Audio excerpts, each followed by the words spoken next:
اعوذ باللہ من الشیطان الرجیم بسم اللہ الرحمن الرحیم وبہ نستعین وصلی اللہ علی محمد وآلہ الطاہرین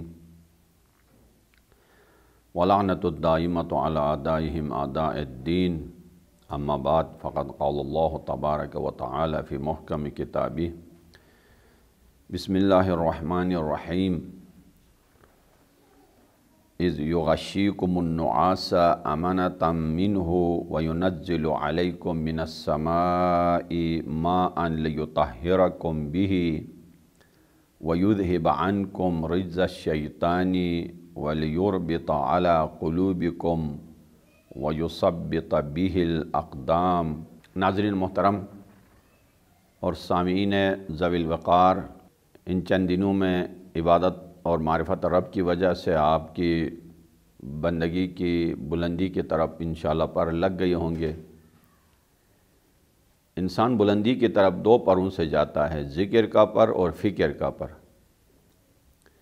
مسجد میں جہاں انسان تلاوت قرآن، نماز، نوافل، تہجد، تسبیحات، یہ ذکر ہے۔ افطار کے وقت دعا، سحری کے وقت دعا، اس وقت اس ذکر کے ذریعے انسان بلندی کی طرف جاتا ہے۔ لیکن علماء کرام اور ہم آپ کی خدمت میں جو معنوی ذخیرہ لے کے حاضر ہوئے ہیں، یہ فکر ہے، فکر کی انرجی ہے۔ اس کے ذریعے انسان جس بلندی کی طرف جاتا ہے، اس کے پر اور اس کی پرواز بہت ہی زیادہ اور بہت ہی تیز ہے۔ لہٰذا یہ دعا ہونی چاہیے بارگاہ الہی میں، خاص کر ان ایام ان راتوں میں، کہ پروردگارہ ہمیں اپنی معرفت کی بلندی کی طرف لے جانے کے لیے ذکر کے پر اور خاص کر فکر کے پر ہمیں عطا فرما۔ فکر سے انسان چند لمحوں میں کہیں کا کہیں ہو جاتا ہے۔ فکر اس طاقت کا نام ہے، اس انرجی کا نام ہے کہ ایک لمحے میں ذرہ آفتاب بن جاتا ہے۔ فکر اس انرجی کا نام ہے جس میں قطرہ سمندر بن جاتا ہے اور ریت سونا بن جاتا ہے، وہ فکر ہے۔ ایک لمحے میں فکر جہنم سے نکل کے جنت جا سکتا ہے۔ فکر کی طاقت سے انسان مردگی سے حیات ابدی کے آغوش میں آ جاتا ہے۔ فکر کی طاقت سے انسان، آپ نے دیکھا کہ لشکر یزید میں دو جرنل تھے، عمر سعد اور حضرت حر۔ فکر نے، سوچ نے، عقل کی طاقت نے انہیں ایک دم سے مردگی سے زندگی کی طرف اور فنا سے آغوش بقا کی طرف لے کے آیا۔ گمراہی کی بدبو بدل گئی اور نور ہدایت کی خوشبو مہکنے لگی، اور جو اب تک مہک رہی ہے۔ جن آیات کو لے کر ان چند دنوں میں ہم آپ کی خدمت میں حاضر ہوئے ہیں، یہ ذکر الہی بھی ہے اور فکر حکمت الہی بھی ہے۔ دونوں کے اوپر ہمیں غور کرنا چاہیے اور سوچ لینا چاہیے۔ آیات کی تلاوت ہے، سورہ انفال ہیں، کچھ آیتیں ہم پڑھ رہے ہیں، یہ بھی عبادت ہیں، سن رہے ہیں، یہ بھی عبادت ہیں، تجزیہ و تحلیل ہو رہا ہے، یہ بھی عبادت ہے۔ یہ ساری یہ ذکر کے اندر شامل ہے۔ لیکن جس واقعے کے اوپر یہ آیتیں نازل ہوئی ہیں، ان کے حالات اگر دیکھیں، ان کے بیک گراؤنڈ کو دیکھیں، ہوا کیا، ہونا کیا چاہتا تھا، ہوا کیا، بندہ کیا چاہتا تھا اور خالق کیا چاہتے تھے، طبیعت خاکی کیا تھی، مشیت الہی کیا تھی، ایک دم سے یہ کایا کیسے پلٹ گیا، مسلمان سوچ بھی نہیں سکتے تھے، یہ انقلاب کیسے آیا، اور کفر ہمیشہ کے لیے مرعوب کیسے ہوا، اور اسلام بالا اور سربلند کیسے ہوا۔ ان چیزوں کے اوپر سوچنا یہ فکر ہے۔ اہل فکر اہل دل ہیں، اہل عشق ہیں، اہل توجہ ہیں، اہل معنی ہیں، اہل عرفان ہیں۔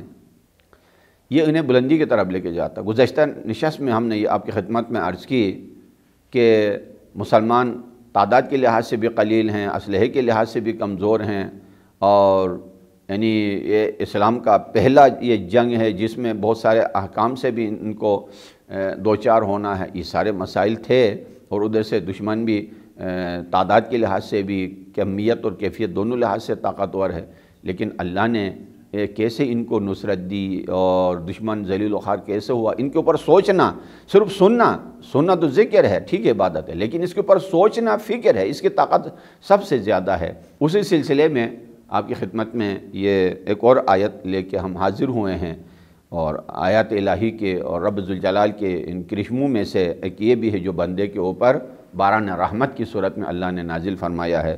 فرمایا اذ یغشیکم النعاس امنۃ منہ، لشکر کو نیند آ گئی اور نیند اللہ نے مسلط کی۔ ایسا ہوا کہ سفر بھی ہے، تھکاوٹ بھی ہے، راہ دور بھی ہے، راستہ بڑا دور ہے، اور یعنی ذہنی تھکاوٹ بھی ہے جنگ کی وجہ سے، جسمانی تھکاوٹ بھی ہے۔ اس تھکاوٹ کے ساتھ اگر جنگ کر لیتے تو وہ نتیجہ حاصل نہیں کر سکتے تھے جو اللہ چاہتے تھے، جو نتیجہ کوئی مشرکین کو پسپائی دینے کے لیے اور کفر کو کچلنے کے لیے جو نتیجہ ہاتھ آنا چاہیے تھا، اس حالت کے ساتھ نہیں۔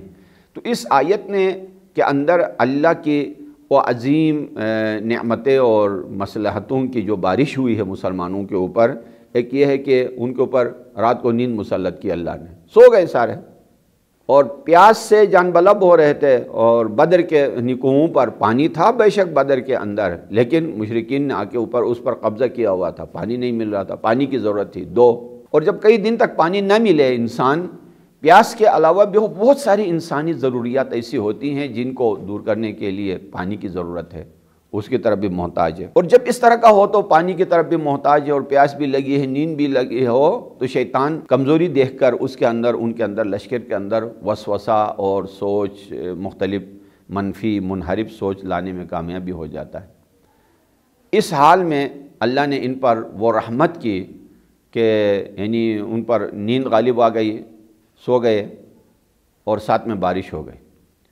اور اللہ اس بارش کے اندر بھی کرشمہ الہی دیکھیے گا کہ مسلمانوں کی طرف جہاں بارش ہوئی وہ جہاں یعنی مضبوط ہو گئی، پہلے ریت کی صورت میں تھی، بارش ہونے کے بعد اب مضبوط یعنی ایک زمین بن گئی جہاں وہ قدم جما سکے، قدم ٹکا کے دشمن کے ساتھ مقابلہ کر سکے۔ اور دشمن ایسی جگہ کی طرف تھا جہاں نیچے ڈھلوان کی صورت تھی اور وہاں کیچڑ بن گئی، اور کیچڑ کی صورت میں ان کے قدم پھنس جاتے تھے، وہ آگے نہیں آ سکتے تھے۔ بارش کے پانی کی وجہ سے مسلمان تر و تازہ ہو گئے، یعنی جو صفائی چاہیے تھی، مطلوب صفائی، وہ بھی میسر آ گئی، اور وسوسہ شیطانی بھی دور ہو گئی، نیند بھی اللہ نے ان کے اوپر مسلط کی۔ جب بیدار ہو گئے تو بالکل چارج ہو گئے، تر و تازہ دم طاقت کے ساتھ سامنے آ گئے۔ ظاہراً یوں لگتا ہے کہ یہ بہت چیزیں اتفاقی لگتی ہیں، کوئی اتفاق نہیں ہے، یہ سب یعنی اللہ کا نظام ہے اور اللہ کا انتظام ہے یہ سارا۔ وہ داستان حضرت یوسف میں بھی ایسا لگتا ہے کہ یعنی اتفاقاً بھائیوں نے کنویں میں ڈال دیا، یوسف کو اتفاقاً کاروان تجارت کو وہاں پہنچنا پڑا، انہوں نے جب نکالا تو وہ اندر جوان موجود تھے، اور اتفاقاً وہ بازار مصر میں فروخت کرنے لے گئے، اتفاقاً عزیز مصر وہاں غلام خریدنے آیا، انہوں نے خریدا، اتفاقاً وہ صاحب اولاد نہیں تھے، اور اتفاقاً یعنی مثلاً زلیخا کی یوسف سے محبت ہو گئی۔ یہ کوئی اتفاق نہیں تھا، یہ سارا اللہ کا انتظام تھا۔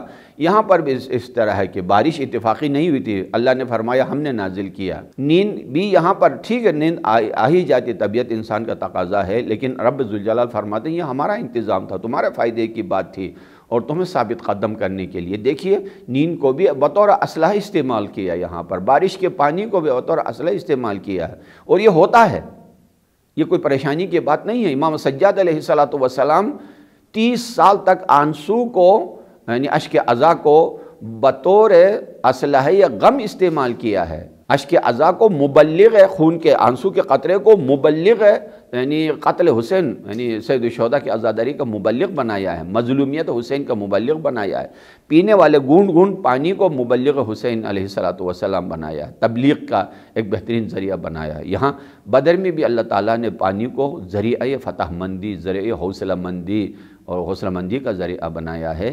یہ بہت عجیب و غریب چیزیں ہیں، میں عرض کر دیتا ہوں، ہاتھ جوڑ کے عرض کرتا ہوں کہ جب ہم تلاوت کریں قرآن کا اور تفسیر کا مطالعہ کریں تو ان کے اوپر سوچیں، یعنی بے شک ایک چھوٹے سے سورے کے اوپر کئی دن لگ جائے، بہت اچھا ہے، جلدی نہیں ہے۔ ٹھیک ہے ماہ رمضان ہے، تلاوت جتنی مرتبہ آپ تلاوت کریں گے فائدہ ضرور ملے گا، وہ اپنی جگہ، لیکن اگر اس فکر کے ذریعے ہمارا ایمان تازہ ہو اور ذہن میں پختگی اگر آ جاتی ہے تو یہ اس کے فوائد کئی گنا زیادہ ہیں۔ ان چیزوں کے اوپر دیکھنا چاہیے کہ انسان کے اوپر اللہ جب یعنی طاقت دینا چاہتا ہے، اِذْ یغشیکم النعاس امانۃ منہ وینزل علیکم من السماء ماء لیطہرکم بہ، پانی کو رب ذوالجلال نے بہت ساری برکتوں کا وسیلہ بنایا ہے، مردگی کو زندہ کرنے سے کا وسیلہ، نجاست کو پاک کرنے کا وسیلہ، تشنگی کو سیرابی میں تبدیل کرنے کا وسیلہ بنایا ہے، مردہ زمین کو زندہ کرنے کا، ہر چیز کے اندر پانی ہی پانی ہے۔ کہاں تھے نخل گلشن زہرا جو آپ کے شبنم نے بھر دیے تھے کٹورے گلاب کے، یہ پانی ہی ہے کہ رب ذوالجلال نے نعمتوں کا ذخیرہ بنایا ہے۔ اور ساتھ میں وَيُذْهِبَ عَنْكُمْ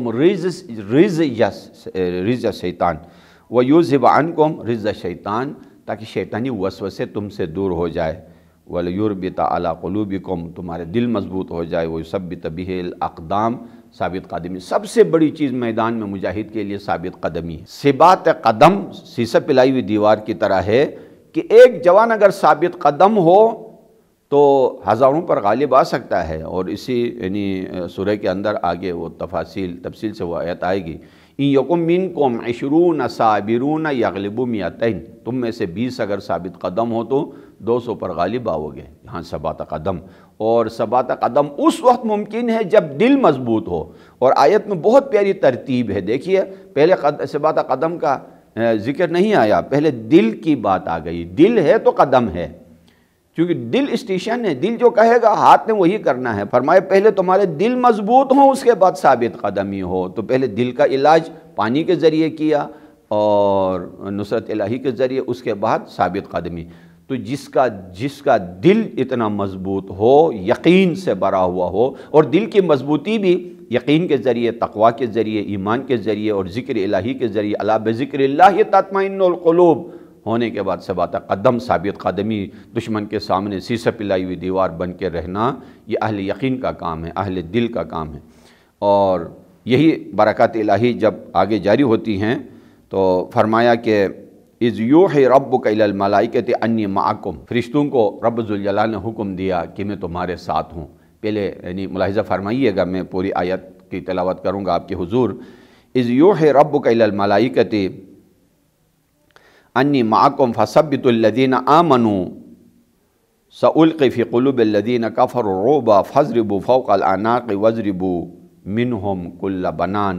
ہر چیز اللہ کی طرف سے تھا۔ ابھی میں جیسا عرض کر چکا ہوں کہ اس کے اوپر صرف پڑھ کے گزرنے کی جگہ نہیں ہے، یہ ہر لفظ کے اوپر سوچ اور فکر کی جگہ ہے کہ فرمائے اذ یوحی ربک الی الملائکۃ، فرشتوں کے اوپر حکم اللہ نے وحی نازل کی، انی معکم، فرشتوں تم بھی تو تنہا نہیں ہو، میری طاقت تمہارے ساتھ ہے، میری نصرت تمہارے ساتھ ہے۔ یہاں معیت سے مراد ایسا نہیں ہے کہ یعنی فرشتے جماعت کی صورت میں آگے جب حملہ کرتے تھے تو اللہ بھی ان کے ساتھ ہوتا، پھر فرشتے ادھر جاتے تو اللہ ادھر ہو جاتا، یعنی یہ نہیں ہے۔ یعنی جسم و جسمانیت اور زمان و مکان کے قید سے بہت ہی بالاتر اور ماورات ہے۔ یہاں معیت سے مراد میرا ارادہ تمہارے ساتھ ہے، میری نصرت تمہارے ساتھ ہے، میری طاقت تمہارے ساتھ ہے۔ ایک ذمہ داری اللہ نے فرشتوں کے اوپر ڈال دی اور ایک کام خود انجام دینے کا اعلان کیا، کہا میں دشمن کو مرعوب کر دوں گا۔ بہت بڑی بات ہے، دشمن کو مرعوب کرنا سب سے بڑی نعمت ہے۔ رب ذوالجلال نے پیغمبر اسلام علیہ السلام کو جو خصوصیتیں عطا کی تھی ان میں سے ایک یہ تھی کہ دشمن مرعوب ہو جاتا تھا۔ خالی ہاتھ ہے، ہاتھ میں اگر عصا بھی نہ ہو تب بھی دشمن کپ کپانے لگتا تھا، لرزنے لگتا تھا۔ یہ ایک اللہ کی عنایت ہوتی ہے، اللہ کی طاقت ہوتی ہے۔ یہ کیوں ایسا ہوتا ہے؟ یہ کس کو نصیب ہوتی ہے؟ جس کا دل اللہ کے ساتھ ہو، جس نے ہر کام اللہ کے لیے کیا ہو، جس کی سوچ اللہ کے لیے، جس کی صلح اللہ کے لیے، جس کی جنگ اللہ کے لیے، 100% خلوص کے سمندر میں ڈوبا ہوا دل ہو، اللہ تعالیٰ کائنات کی ہر چیز کو اس کے لیے مطیع بنا دیتا ہے۔ مثلا موسیٰ اس عصا کے اشارے سے پانی سے پتھر نکال دیتے ہیں، پتھروں پر مار کے پانی نکال دیتے ہیں۔ حضرت صالح اور یعنی عصا کے اشارے سے اونٹنی کو نکالتے ہیں وہاں سے۔ حضرت سلیمان وہ سارا جنات پر بھی حکومت کرتے ہیں، ہوا پر بھی، اور یہ سارا کیا ہے؟ سب کو ان کا مطیع بنایا۔ جس کا دل اللہ کے ساتھ ہو، اللہ سب کائنات کو ان کے پیروکار بنا دیتا ہے۔ یہاں پر اللہ تعالیٰ نے فرمایا سألقی فی قلوب الذین کفروا الرعب، کافروں کو ان کے دلوں میں رعب ڈالوں گا۔ دہشت زدہ کر دوں گا۔ دہشت زدہ جب انسان ہو جاتا ہے، طاقت جب ہوتی ہے، لشکر کی کثرت کے باوجود بھی کسی کام کا نہیں ہوتا ہے، طاقت کے کثرت کے باوجود بھی کسی کام کا نہیں ہوتا ہے۔ اب اس کرونا وائرس نے انسان کو پر روب جمایا ہے۔ جب روب جمایا تو ایٹم والے بھی کسی کام کے نہیں رہے، سائنسدان بھی کسی کام کے نہیں رہے، علماء بھی اپنے سوچوں میں پڑ گئے کہ اس کا علاج کیا کرنا چاہیے، ڈاکٹر بھی مان پڑ گئے، اس لیے کہ طاقت ہے، سب کچھ ہے، لیکن جب انسان دہشت زدہ ہوتا ہے تو اپنا وہ سوچ کے توازن کو بھی برقرار نہیں رکھ پاتا ہے۔ اب انسان کے ساتھ یہی پیش آیا ہے، آمن سألقی فی قلوب الذین کفروا الرعب۔ اب حالانکہ مسلمان قلت میں ہیں، یہ نہیں تھا، پہلے تھا یہ گھمنڈ میں تھے کہ ہم قریش ہیں، لشکر قریش ہیں، ہم تعداد میں زیادہ ہیں، لیکن جب دیکھا کہ فرشتے جب آئے اور مسلمانوں کی نصرت ہوئی تو وہ تتر بتر ہو گئے۔ فَاضْرِبُوا فَوْقَ الْأَعْنَاقِ وَاضْرِبُوا مِنْهُمْ كُلَّ بَنَانٍ۔ اور فرشتوں کو بعض کہتے ہیں کہ یہ آخری لفظ جو ہے فرشتوں سے خطاب ہے، بعض مفسرین کا کہنا ہے کہ نہیں، خود مسلمانوں سے خطاب ہے۔ فَاضْرِبُوا فَوْقَ الْأَعْنَاقِ، یعنی کافروں کے، مشرکین کے سروں کے اوپر سے تلواریں چلائیں۔ فوق اعناق، عنق کی جمع ہے، عنق یعنی گردن، اعناق یعنی گردنیں، فوق الاعناق یعنی گردنوں کو کاٹ دیں، یہ بھی مطلب ہے۔ بعض کہتے ہیں کہ نہیں، سروں کے اوپر سے تلوار چلائیں تاکہ رعب اور دہشت ان کے دلوں پہ چھا جائے، بعض یہاں تک۔ اور بعض نے فرمایا کہ نہیں، یہ خطاب یعنی فرشتوں سے ہی ہے کہ انہوں نے یہ کام کرنا ہے۔ بعض نے فرمایا کہ نہیں، یہ خطاب جو ہے مسلمانوں سے ہے کہ اب جب دشمن مرعوب ہو گیا ہے اور اللہ کی نصرت آ چکی ہے، فرشتے آپ کے مدد کے لیے جب آئے ہیں تو ان کو اس طرح کے یعنی اس طرح حملہ کرنا ہے۔ اب آپ نے ملاحظہ فرمایا کہ کتنی یہاں پر انسان کو نصرتیں اللہ عنایت فرماتا ہے، ایک سے ایک کے اوپر۔ یہ مقام شکر ہے۔ اگر انسان اس نصرت کا احساس کرے اور اگر شکر ادا نہ کرے تو یقیناً اللہ اس نعمت کو واپس چھین لیتا ہے۔ انسان کو رب ذوالجلال نے ہزاروں نعمتوں سے مالا مال فرمایا ہے، ایک چیز کی کمی ہے، وہ احساس نعمت ہے۔ کیا نعمت ہے رب ذوالجلال نے میدان بدر میں مسلمانوں کے اوپر نازل کی۔ اگر ایک احساس ہو تو یعنی شاکر بھی ہوتے اور صابر بھی، اور جو شکر ہو تو وہاں نعمت فراوان ہوتی ہے۔ تو فرمایا کہ اس آیت سے کچھ نکات جو ہمیں میسر آتی ہیں وہ میں آپ کی خدمت میں عرض کرنا چاہتا ہوں کہ فَثَبِّتُوا القی کو دونوں کو ملا کے دیکھیے گا، اے فرشتوں تم یہ کام کرو اور میں یہ کام کروں گا، دونوں مسلمانوں کے لیے، یعنی دو طاقتیں ساتھ ساتھ چل رہی ہیں، زمینی طاقت اور الہی طاقت۔ یہ اس صورت میں ممکن ہے کہ زمین والے اللہ والے کے، آسمان والے کے ہو جائیں، اگر ایسا نہ ہو تو مشکل ہے آسمان سے طاقت آ جائے انسان کا۔ اور سب سے پہلی بات جو ہے دل کا مطمئن ہونا ہے، جیسے میں نے ابھی عرض کیا، دل کی اطمینان کے لیے۔ اور تیسری بات یہ ہے کہ فرشتوں کو خادم بنایا ہے، لا حول ولا قوت۔ یہ عظمت اسلام ہے مسلمانان عزیز، یہ مسلمانوں کی اہمیت اور بلندی ہے کہ فرشتے نوکر ہیں، خادم ہیں، سپاہی ہیں، اسلام کے تحفظ کے لیے، مسلمانوں کے تحفظ کے لیے، آئین اور حکومت اسلام کے تحفظ کے لیے۔ اور ساتھ میں فرمایا کہ انی معکم، یہ میں تمہارے ساتھ ہوں۔ یہ معیت جہاں ہوتی ہے وہاں اللہ کی نصرت ساتھ ہوتی ہے، اور معیت کا احساس وہی کرتا ہے جس کے دل میں اللہ ہو۔ دریا کے کنارے حضرت موسیٰ نے دیکھا آگے دریا ہے، آگے سمندر ہے، پیچھے لشکر ہے فرعون کا سمندر، آگے پانی کا سمندر۔ حضرت موسیٰ کے لشکر کی چیخ نکل گئی، اِنَّا لَمُدْرَكُونَ، ارے ہم مر گئے، ہم پیس گئے، ہم پیٹ گئے، کہاں جائیں مر جائیں۔ حضرت موسیٰ نے فرمایا کَلَّا إِنَّ مَعِيَ رَبِّي سَيَهْدِينِ، میرا خدا میرے ساتھ ہے، وہی راستہ دکھائے گا۔ یوں کہا تب آواز آ گئی فَاضْرِب بِعَصَاكَ الْبَحْرَ، اے موسیٰ عصا کو دریا کی طرف روانہ کر دو، راستہ بن گیا۔ حضرت یوسف علیہ السلام کو معلوم تھا دروازہ بند ہے، ایک نہیں 7 دروازے ہیں، اور وہ اندر سے نہیں باہر سے بند ہے، کھلنے کی کوئی گنجائش نہیں تھی۔ لیکن جب انہیں احساس یہ ہوا کہ میرا رب میرے ساتھ ہے، بس اتنا کافی تھا۔ جب گئے دروازے کی طرف تو ظاہر دروازے کھل گئے۔